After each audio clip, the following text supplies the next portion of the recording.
having a discussion about mentoring that builds towards an approach that is truly informed by the fact that we are MSR. And what does that mean for our mentoring? And so we have a panel today that includes both people who have done plenty of mentoring in their lives, people who have maybe done a little bit of mentoring in their lives, but are much more at the stage of being a mentee or a protege, depending on which term you might like to use. And we're just going to have an open discussion of, again, seeing both sides of this issue. Try to have the discussion go on for about 45, maybe 50 minutes.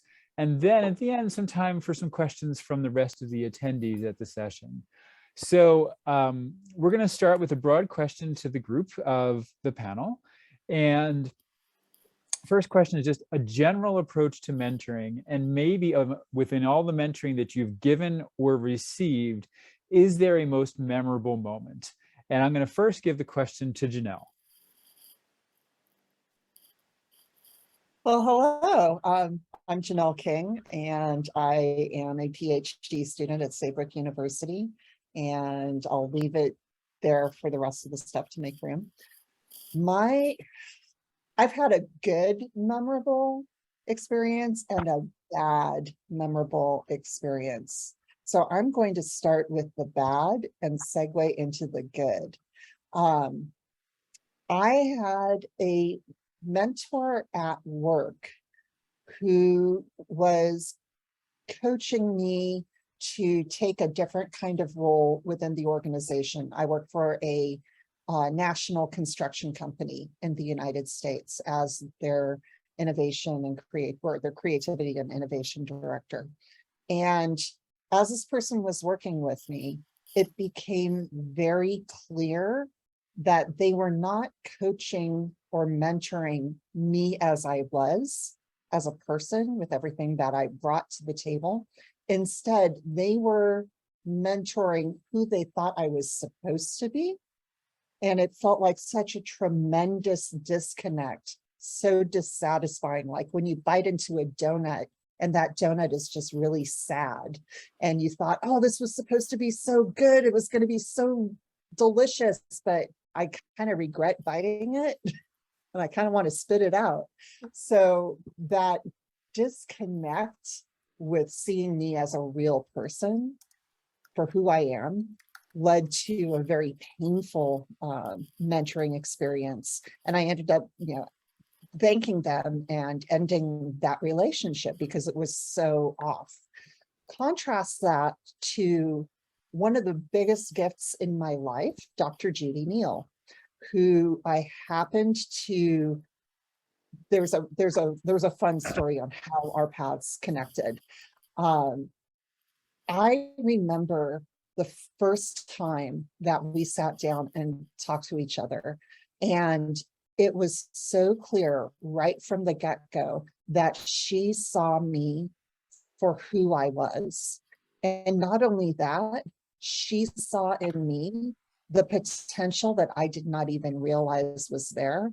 And she was skillful in being able to reflect that back to me so I could see it and believe it and step into it. So that critical piece of being seen for who you are in a great mentoring relationship makes all the difference in the world. In a not so great mentoring relationship makes it incredibly painful.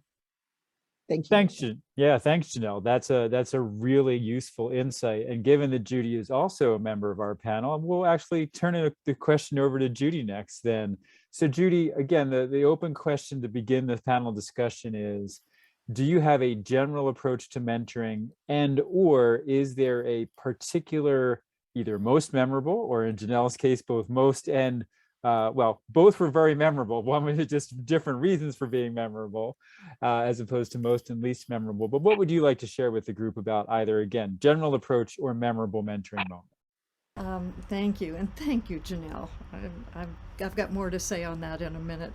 What I have to say about general approach, I sat down to prepare for this panel thinking about what are my guiding principles in mentoring. And I see mentoring as a spiritual practice, and that it's very much essentially spiritual.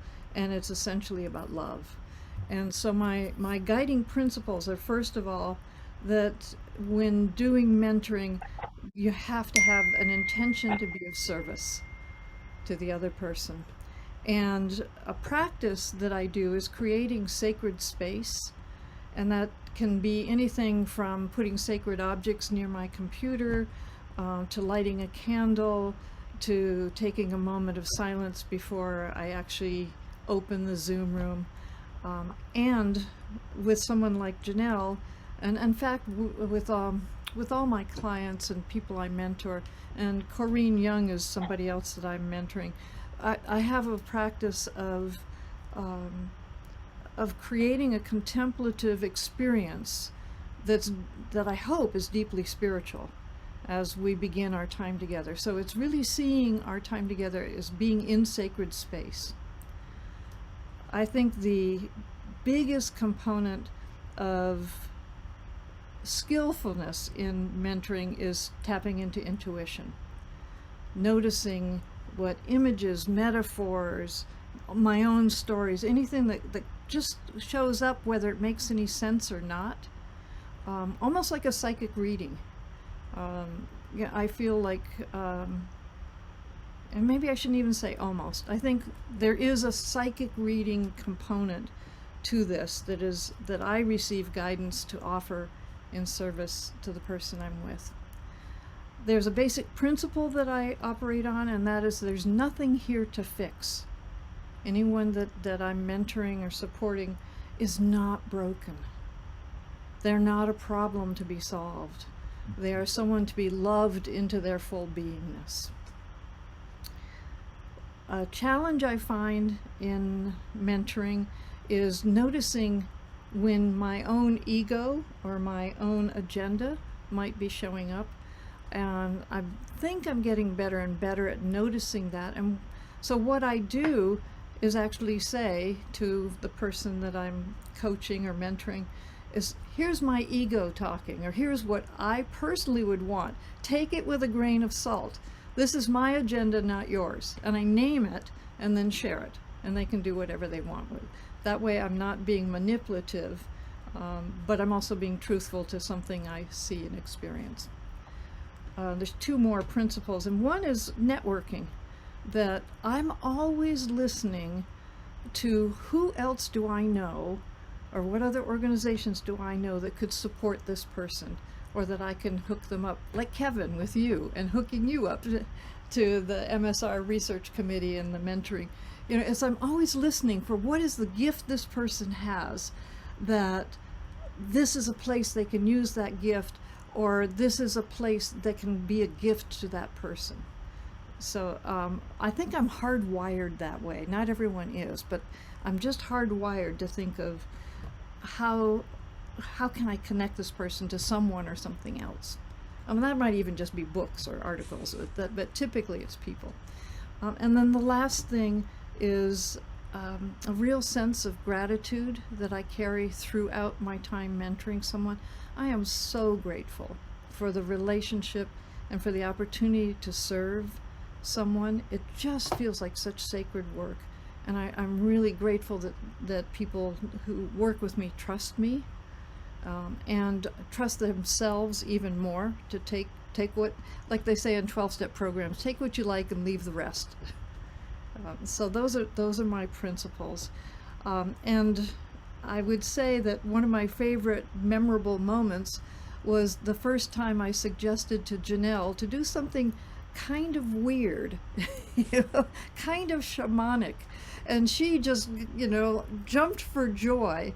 And I was really suggesting an esoteric kind of exercise that was an embodied spiritual practice. It was around dancing a particular issue and problem, because Janelle loves to dance, and so I incorporated that into, and to do that from a spiritual perspective, and it fit for her so well, and it just felt so magical that my suggestion landed on her, and that was in one of our very first conversations. And it was like, oh, this is going to be fun. This is going to be so much fun. So that's one of my favorite moments. Thank Thank you. you, Judy. Very much appreciated. And it's great to hear the perspective on all the different elements, particularly we don't always think of things like networking and always thinking of who that next connection might be. But definitely that's something that's very useful in mentoring from any perspective. Since we have more mentors than mentees, I'm gonna ask Ben next for his perspective on what he brings to mentoring and any memorable moments he might have had. Yeah, thanks, Kevin. Hello, everyone. I'm Ben from Manila, the Philippines. I want to start with the memorable experience because it shaped the way I approach mentoring myself. When I was in high school and early university, I was a terrible underachiever. Um, I think I can be candid. I was more prone to drinking with my buddies than actually studying. But I had this teacher in statistics, and she had a special touch that I really resonated with. She could almost look into my character and my personality and knew that I had more things to do with my life than what I was doing then. And I was terribly insecure about dealing with others and especially with dealing with numbers. And that was the subject, right? Statistics. But somehow she got me so interested in the subject matter, and then she had me helping her in the class. I don't know how she did that. That later on, I pursued a master's in statistics. And this was such a transformative experience for me because I was called an idiot in algebra by my high school teacher. In fact, when I got my master's certificate in statistics, I was tempted to go back to my high school teacher and kind of shove it in her face, but I knew that wasn't a spiritual thought. So I put that aside. Instead, I said thank you to this teacher of mine, God bless her soul. And then I made a decision then and there to be a teacher myself. Now, why was this so important to me? Because I felt that there is always a sense of purpose that is inside of us that's waiting to come out. But somehow we need someone to facilitate the coming out of that sense of purpose. And that's what I try to do in my own mentoring practice. I do a lot of listening. I really want to understand how people see their world and their aspirations. I get a kick out of transporting myself into the lives of other people. I think that's a kind of virtual reality I like to do. It also expands my world. So somehow when I feel that the person is discovering his or her sense of purpose, I'm just there to facilitate, to find opportunities for that, because I felt that was what was done for me. So in a way, my mentoring practice is really nothing systematic. It's just a way of paying forward for my own experience as a young person who now discovered the joy of being a teacher and having been, having taught in the university for 40 years. I'm still doing this now. In fact, some of my colleagues I have gently introduced to MSR myself, and that's a source of joy for me that they're becoming more active in MSR. Given our difficult time zone in the Philippines and our occasional typhoons and today's 7.1 earthquake, which was terrible, but I see them being active in MSR, so that's kind of very gratifying for me. So that's what I'd like to share for now, Kevin. Thank you. Ben, thank you so much. And it's so interesting to hear your comparison with, your version of virtual reality being transporting yourself into someone else's life to help them move themselves forward. We'll give the question next to Raisa, again, from more the mentee side rather than the mentor side, but what do you look for or what has been a highlight of your experience being mentored thus far? Judy could translate the needs that I felt and I addressed in my master's and my PhD, because I always choose my mentors based on alignment or feeling of connection, and this feeling of being accepted as I am, as I don't have I'm not something broke for someone to fix. It was how I could bond with my former supervisors, and the friendship that can arise from that, and the connection that goes beyond a mentorship, it's amazing, because when you feel respected and accepted, and you are yourself, you can bring more to the table, and you can enhance your performance as a human being, your spiritual performance, your emotional, and also your professional one, because it's everything linked, right?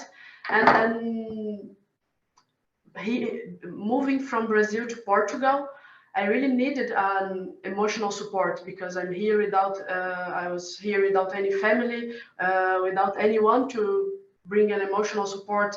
And my supervisor, he could also do that role, like I call him my academic father, because of the way he supported me.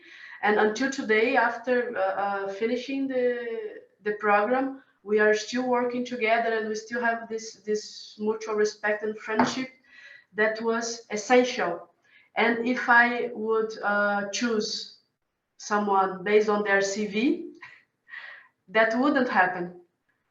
I would not be here today with you, because I'm here because all the support he gave me to search communities of researchers researching spirituality.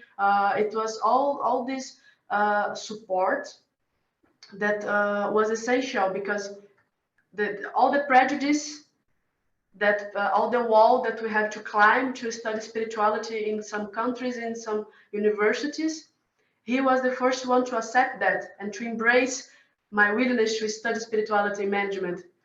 And it's like a Lego, several pieces that we built together in this relationship to achieve a successful mentorship, even if we didn't use it, that word, this word, you know.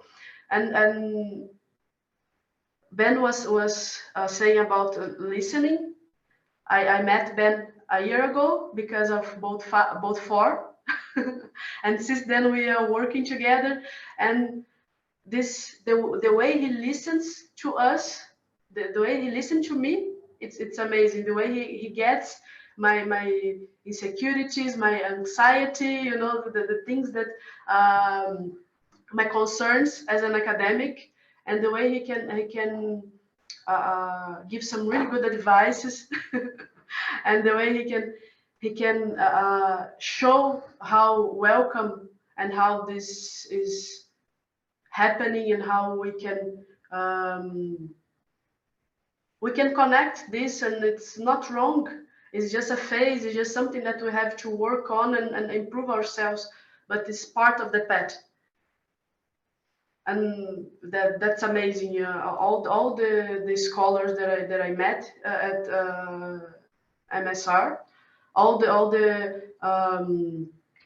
sessions. Last year I had the opportunity to have a session with George Fry, and after that we started to work together, and we're still working. And it's also a person who always have a word or a saying to comfort these feelings that are in the beginning of the career, feel like, oh, I'm not good enough, I'm not doing right, I don't like this, I'm uncomfortable with that. And no, you are there because you need to be. You have something to learn there. So embrace everything, as he said in one of the sessions. He said we have to embrace. It's not positive or negative. Just embrace and learn and love. And this is amazing. And these words, it's always in my mind, and I'm always going back to them and picking back to the present, because it's really about embracing and making sense with everything that has happened, and all will work somehow. Thank you. Thank you, Raisa. It's so nice to hear the description that you give, and again, the importance of the opportunity to engage and have someone see you for who you are and what you can offer. I'm going to turn the question over to Lee. Again, your general approach, memorable moments, and things that you think are quite important about mentoring. Okay, thank you, Kevin. So First of all, let me say that I have had limited experience in what I think of as formal mentoring, in which you're part of a large corporation and either you're lower down and you get mentored by somebody higher up, or you're higher up and you mentor somebody lower down. So I've not really been in that situation. And what I think the center of what I have to say about it is almost the opposite of that. And the general message is always be present, always be available, at least as much as you can, and always help to solve problems. So let me give the example, since we were asked about it, and it's something I've thought about from time to time. Of the most valuable experiences, actually there were two of them, as a mentee. And I certainly didn't think of myself as a mentee, and I'm sure the other person didn't think of themselves as a mentor. But at some point back in the 1970s, I guess, I started a very tiny business, which I ran reasonably successfully. At least it supported me and was very helpful to a lot of other people for 7 years. And it was to help people find a place to live with someone, either someone who had a space and wanted somebody to share it, either for money reasons or personal reasons, or on the contrary, somebody who needed a place to live and wanted it to be a shared space, either for money reasons or emotional reasons. And so I started that little business, and Maggie Kuhn, who started an organization called the Gray Panthers, which some of you who are older may have heard of, which was the first major organization to bring together elder people to demand that we be taken seriously and do things more in the world and treated better and so forth. It became of some national significance and probably led to a number of major laws. But she was located in Philadelphia, where I was. And she also lived in intergenerational housing, which was one of the things she thought was desirable. And so they had a conference on people who were doing shared housing activities, and I was flattered, possibly it was just because I was in Philadelphia, to be the only non-profit making, the non-profit making organization, the only business, it was a very small business, to be asked to that. So I came to that, and she had a young man who seemed very bright, who both lived with her in the intergenerational housing and was her principal assistant. And somehow we got talking, and I'm sure he doesn't remember this in any way, and I wish I had known who he was so I could go back and thank him.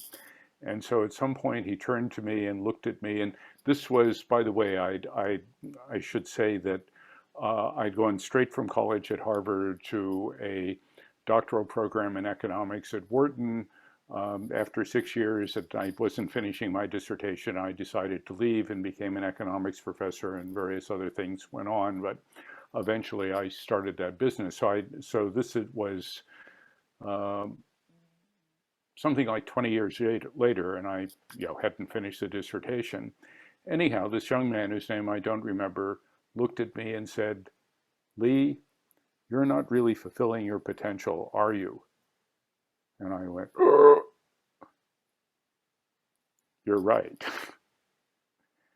And while I had seen ways to turn it into a substantially more profit-making business, essentially by going into helping people do apartment rentals, the plan had sat on my desk for 2 years because I just wasn't interested enough in making money, and otherwise it didn't seem, that worthwhile.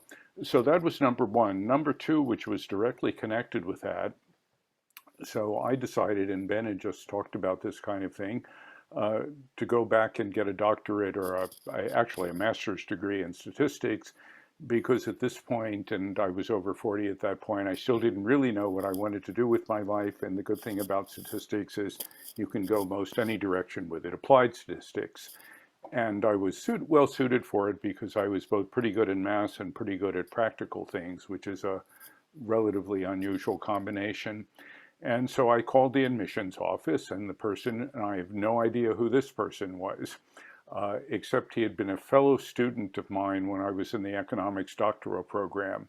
But he recognized my name and perhaps my voice and said, "Oh, Lee, yeah, I know you." I didn't remember him at all.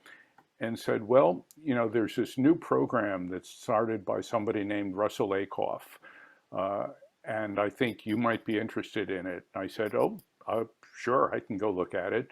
And that was the new program called Social System Sciences.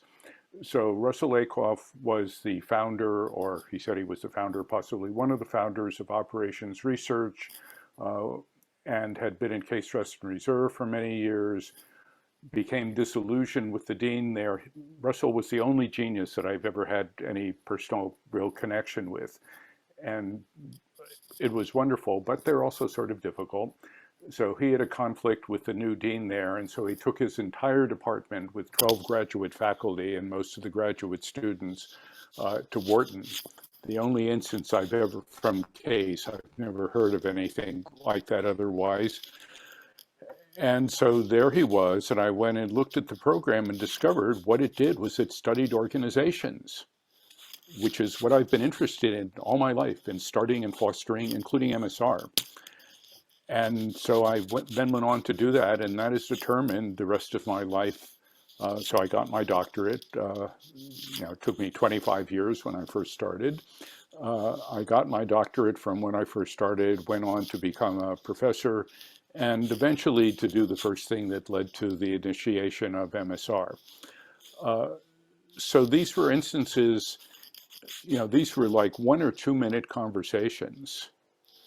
And in Jewish belief, as I understand it, there is a belief that each person, I'm Jewish by background, though Buddhist by practice, that each of us is put into this realm to do something important and significant sometime in our life. But we never know when, and we never know if it's already occurred. So therefore, it is our duty to be ever alert every moment for what we might be called upon to do. And so that brings me back, and I think I've probably talked long enough, to being present and being available in every moment and help people to solve problems. And so the mentoring I've done has not been formal. It's been some with students, including some people in MSR working on their doctorates, some with my students, some with friends who were having management problems in their work, some with friends who were having family problems. And, I did my best to help with all of those. And in many of them, it seemed to have been helpful. Now, Thank you. I want to jump in here real quick and ask Lee, please, Lee, say something also about the mentoring role you played in the MSR retreats and helping to create kind of a leadership stream or funnel from people who attended the emerging scholars who attended. Okay, I'll do that. And that was after the retreat had been running for several years. But before that, I'll also mention one more example of what I've just talked about.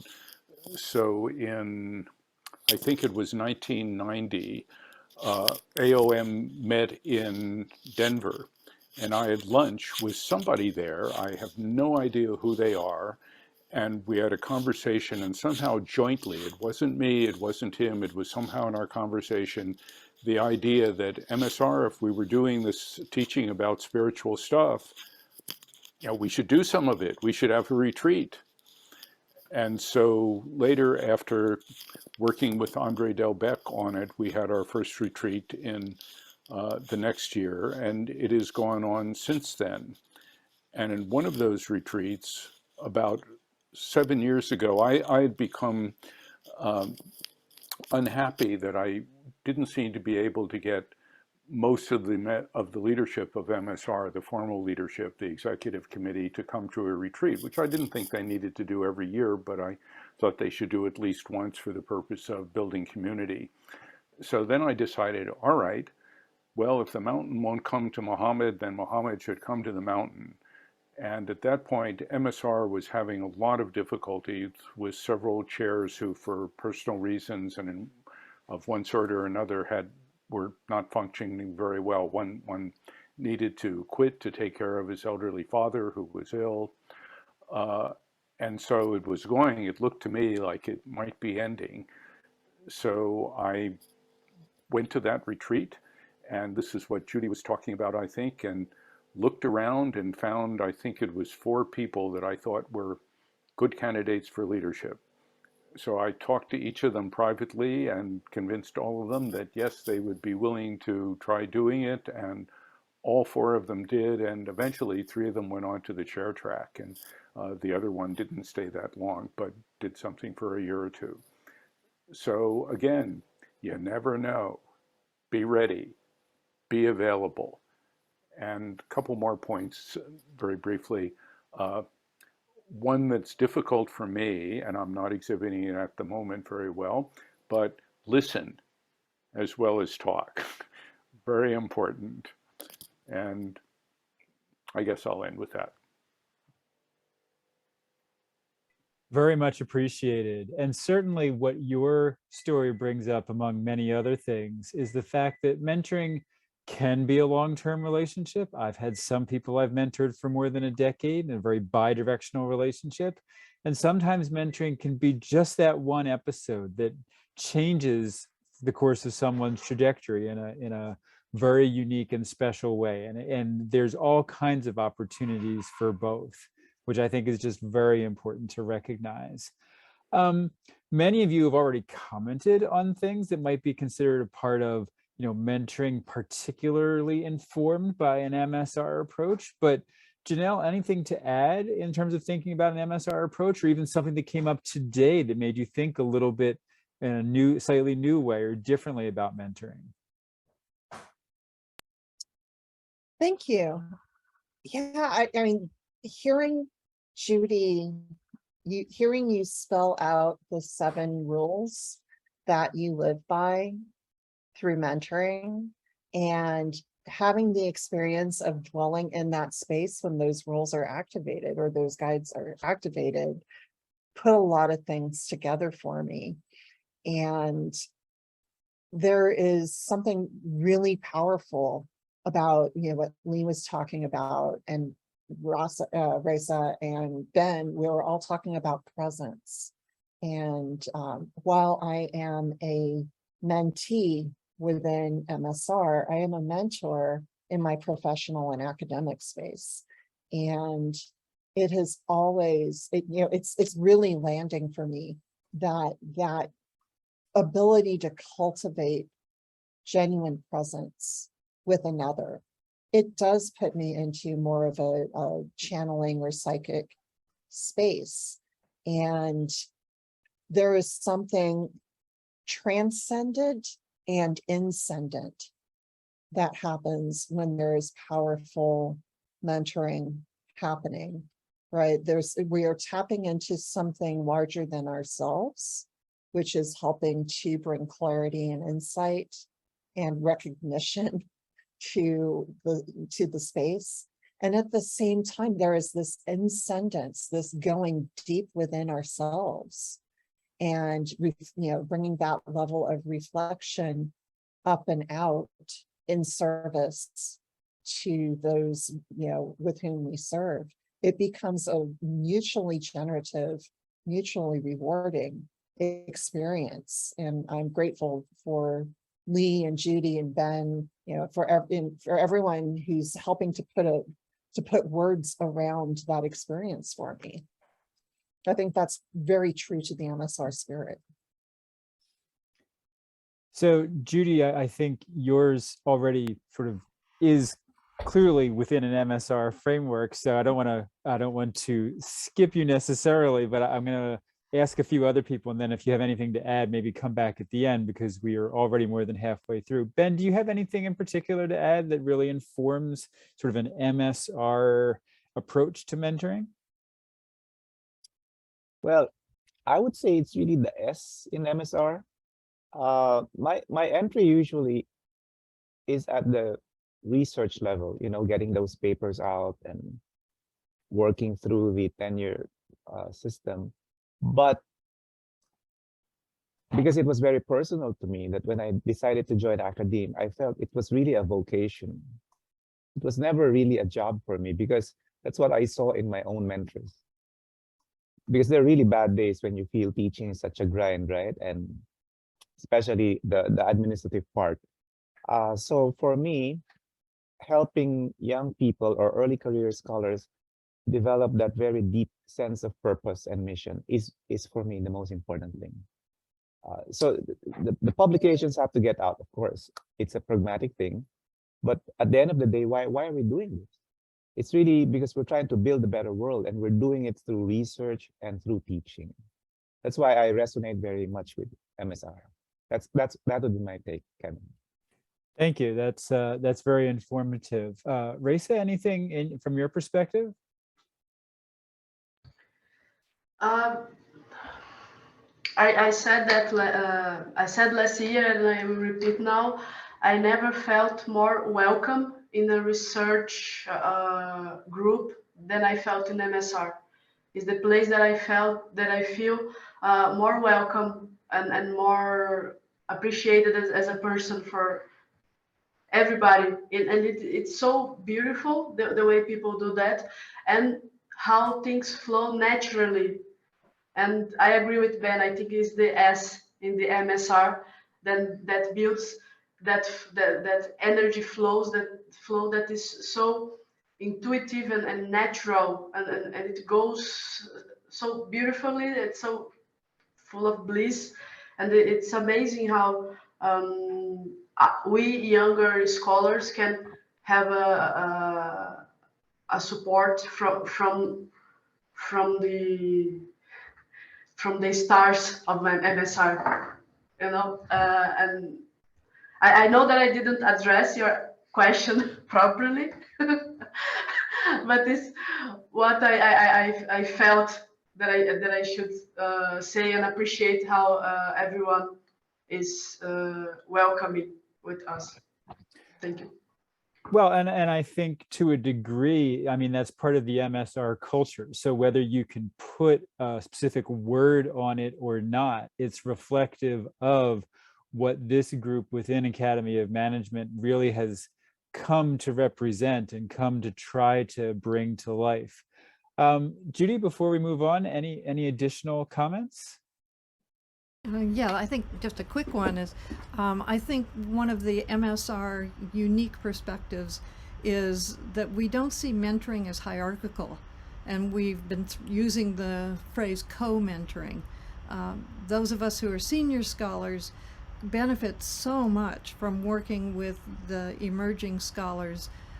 First of all, they're much more on top of the literature than we are, so it's very exciting to learn from them, because they just delve so deeply, and I know at this stage of my career I don't tend to do that very much. So I love, for instance, working with Stacy Gunther and on her dissertation and learning so much from her literature review.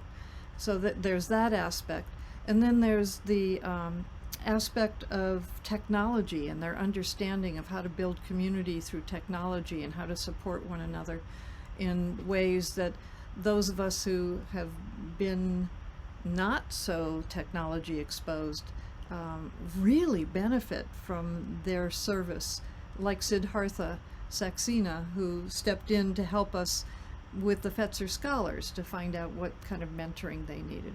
And so it's just this beautiful interchange that is non-hierarchical and co-learning, co-growing together.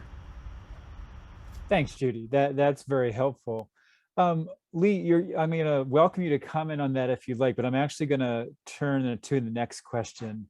So when we think about mentoring, particularly within an academic setting, there's two different, but as Ben described them, very interrelated sets of issues. We have mentoring about our scholarly work, mentoring about our research, and then we have mentoring about, how does that fit into our lives? How do we draw a purpose from that?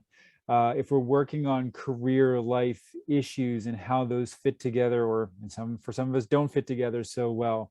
So when you come to mentoring, do you have a different approach, or, listening to what you said earlier, is it really about just trying to help people work through issues, no matter what that issue may be, that really informs how you mentor?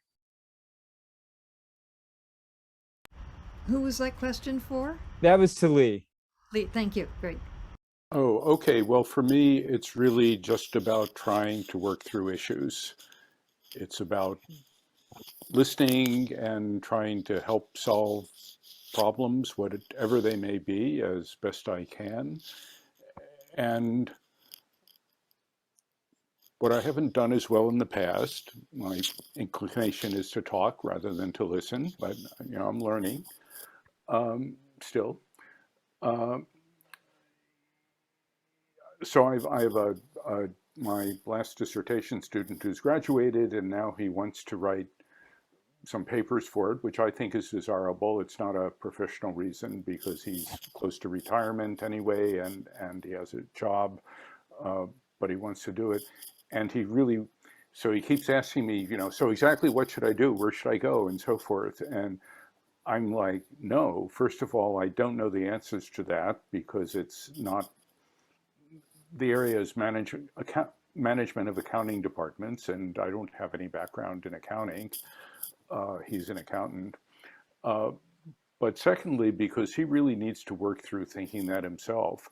So what I'm planning to do after this conference is over the weekend, is to talk to him. And what I want to do is ask him questions and help him to work through the answers rather than saying, here's the answer, go do that. But as long as you've asked me to talk, I do have two more things to briefly add, which are specifically related to teaching in MSR, and they're brief. One of them, which I've raised before, actually I did 20 years ago when I was I forget even the name of it now, but the person who was in charge of dealing with paper submissions, but it applies to teachers also. So one of the things that people reading a paper and critiquing it and responding is, okay, my job, and it is rather fun, is to tell them what's wrong with it. And that is useful to do. Sometimes it's information that they need to have, and it's the same thing I think about parents and children, though I haven't been a parent. But it's very important to also finding positives. So in particular, if you are a reviewer for MSR for Academy submissions, or you're a reviewer for the Management, Spirituality, and Religion Journal, remember, even in the one that you think there's things wrong with it, and while it's necessary to point them out, point out some of the virtues, and more specifically in the mentoring fashion, if you can, try to give them some suggestions as to how to go.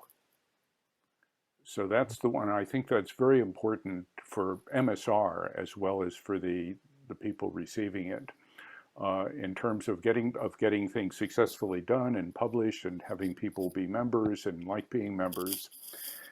And the other thing is just something I did with one executive MBA class is I assigned everybody in class, it was their job, and they could select with whom, to both be a mentor and to be a mentee. And all of these students also had jobs at that point, so there were jobs. And they could choose whoever they want. Their function was to meet once a week and to, if they were the mentor, to try to help the mentee. If they were the mentee, to explain their issues and try to listen and perhaps benefit from it. And actually, I only had one rule for the whole thing, that it couldn't be reciprocal. That if Kevin was my mentor, he couldn't also be my mentee. So everybody had to choose somebody, and it worked reasonably well. So for some people, it was really a great experience. For some people, it was, not that significant and just okay, like the other things we do in teaching. But I recommend that as something to think about if you're still teaching management students. Thanks. Both of those are great, great insights. And it does reflect that we often have the opportunity for peer mentoring, as well as either hierarchical mentoring within an organization or within a professional association. I see that Ian has joined us. And Ian, I'm going to ask you if you have a comment on sort of either your general approach to mentoring or something very specific about how MSR and the approaches we think about and put forward in MSR really informs either mentoring you've done or mentoring you still hope to do. Well, having just joined and heard what Lee had to say, I agree. That's the approach that I've tried to take, is to really help the student. You had to be a critic, of course, but to be a critic in the right way. And the right way is to help them to do what they're doing better. First of all, to find out what they really want to do. Now, let me tell you one of the exercises that I've used when I've taught whatever the class it is, whether it's philosophy, science, or crisis management.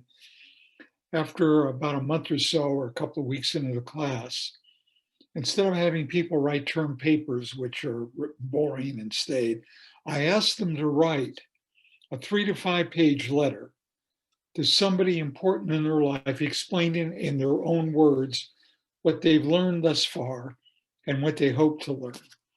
And I've received some really, really good letters, the most creative kinds of things. I got the exercise from the book that I read years ago, but it generally worked marvelously. So rather than just doing traditional exercise, talk about storytelling, having people write a letter to somebody important, whether it's a sibling, a parent, or whatever it is, a rival, and explaining in their own words really helps, I've found, help them to learn the material, because then they have to put it in concrete words. Let me just stop there.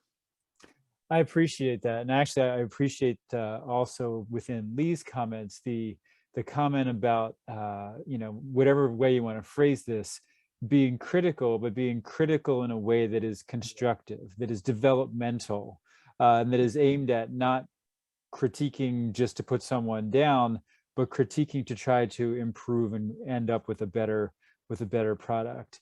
We've had a few people who haven't had a chance to comment on whether they find issues with or are comfortable with sort of life and career mentoring versus just scholarly mentoring. So I'll ask whether anybody else on the panel has a comment about either one of those two issues, and then we'll open it up for a few minutes for questions from other attendees. So Ben, Janelle, or Raisa in particular. I would add to the life mentoring piece that when you are working, when you have a relationship with a mentor in an academic area, it almost provides the foundation or opens the door for an easy connection to life or career mentoring, just because of the relationship and the foundation of trust that gets established. And so I can say from my own experience that academic and career and personal become an amalgamated mass with, of my existence, because I am an expression of what I believe in all of those spaces. And knowing that I have a person who knows me, in that way, who can be present to me wherever I happen to be. Judy, I've turned to her a couple of times in the last several months where stuff was hitting the fan. And thank goodness I was able to reach out and just be like, I just need to check, I need a reality check. Doesn't mean that she was involved with it. Doesn't mean that it's her, necessarily her domain of expertise, but turns out, of course it is. That she's the trusted guide, the trusted partner in my life. And that transcends any specific academic support, which just on the academic support has been amazing. So it's that trust in the relationship, it carries over to other areas. Janelle, it's so nice for me to hear that. I know within my own university, I occasionally see guidelines for faculty mentoring, and it mentions absolutely nothing about understanding the person's life beyond papers. It's all about get those papers published and get promoted. And I always say when I'm asked for feedback, but if that's all I do, maybe they'll give, publish more papers than anybody else in their field, but they may be a miserable person in the process. And I want somebody who's not miserable about what they're doing, because what have I helped to create then? Well, that takes it back to an MSR perspective though, right? Because aren't we helping to actualize the full person through those relationships, body, mind, and spirit? I would certainly hope so. I know we have about 10 minutes left.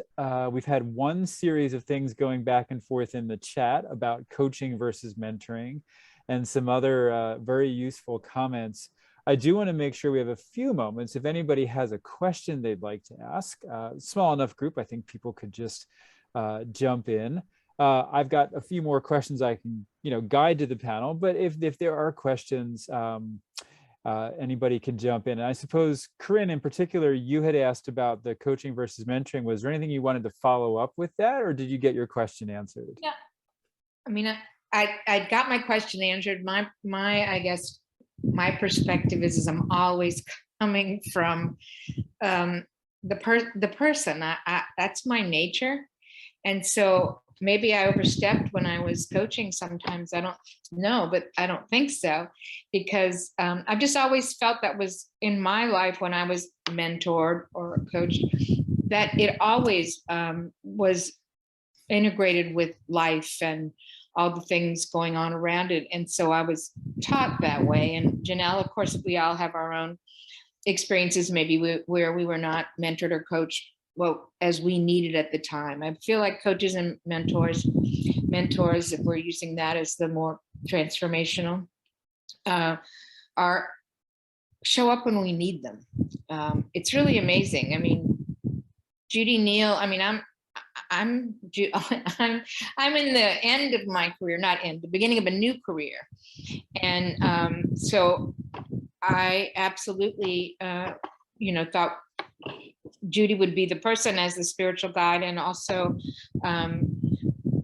we talked about everything. Nothing was in context of just what you have to get done or how you do it. And so for me, that's where I come from. And maybe I'm a better, whatever that is, than coaching you on research, to be honest, or mentoring you on research. I think it's an interesting question. And I know I've worked with coaches and I've worked with mentors, and there are some coaches who do take a very clear line and see a much brighter line in terms of where their boundaries are. But clearly there's still a lot of room for interpretation there. But I think I think one of the main criteria is that coaches are more likely to see boundaries than mentors are in terms of how they approach answering things or addressing things. And I'll often use a sports analogy. My local baseball team here in Baltimore, the Orioles, for many years overpaid a gentleman who was supposed to be hitting well, and he didn't need a pitching coach, he needed a batting coach. And so there was a very specific task that they wanted him to improve on. But life coaching, health coaching can go way beyond something that's specific. And that's where it gets a little more gray in terms of what's mentoring and what's exactly, because I've been certified in several coaching things, more so life, however, certainly professional within, it's mind, body, spirit, I guess it goes next to that. It's been most joyful, and I always ask permission, would never cross a line. Would you like to further explore this? Or I have a thought that I think may be helpful. It's a little off topic or whatever it may be. And so I ask permission. I would never want to blur that line or go over it. That's wonderful and informative. Other comments on the coaching mentoring? Yes, Michael, go ahead. One thing we haven't really brought up is how do these relationships happen? I think mentoring often and coaching are often somewhat elitist, in that, especially in the university with undergraduates, that the people who get mentored tend to be the star students, or perhaps students who are struggling. And so, if you have a class of 20 or 30 students in your class, how many of them are you really going to be mentoring? And how many of them are going to come to you? And I think something that Raisa said struck a chord, which is if you don't feel a connection, you're not going to seek somebody out for mentorship. So, early in my career, I had a coaching practice and I wanted to share that with my students, and very few of them would come to me, which was really frustrating for me because I had the skills and I wanted to mentor them. And what I discovered was that I had to have the relationship first, and then they would come to me without any prodding at all. So I think we need to also think about, in terms of mentoring and in terms of offering that service to people beyond the few star people that we're working with, and to be able to reach people, is that we have to create that gateway of relationship so that students will feel comfortable coming to us for mentorship, because without that we could have all the skills in the world, but it's not happening. So I think that's another interesting thing to think about in creating the conditions for mentoring to happen. Thank you, Michael. That's a great point. And I think whether it's, as you put it, it's the top students and the bottom students. So it's almost, when do the middle students get any attention? And I know, even in my own personal relationship, my wife always complained that, as an average student, who cares about her? And that was her impression, not something I'm putting on her. That's something she has said directly. And there's also boundary crossing.